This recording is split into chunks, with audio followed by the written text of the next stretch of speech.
مع البدايات للهلال الشلهوب والكرة في المرمى. هذه السابع عشر، أسرع أهداف المسابقة حتى الآن. هذه عادة الشلهوب أخذ الكرة بشكل جميل، وسلمان الفرج يكمل بالرغم من محاولة الدفاع في إبعاد هذه الكرة، ولكن الكرة في المرمى.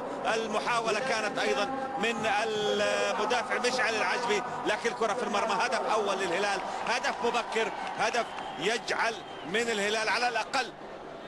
سلمان الفرج تمريرة ممتازة، عبد العزيز الدوسري بعرضية ويخلص.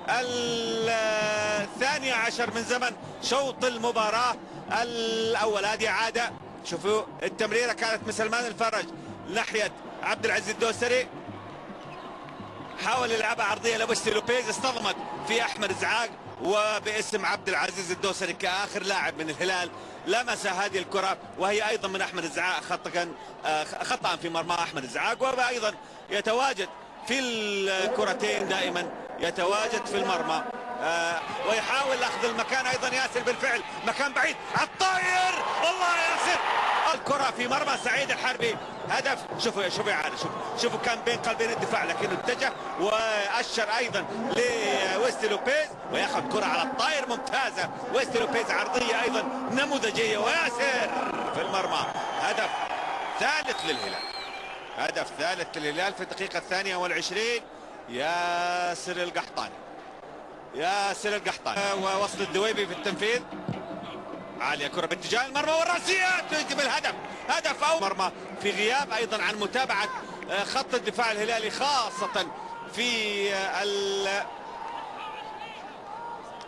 مركز قلب الدفاع. هذه عادة، وهنا الرأسية أيضا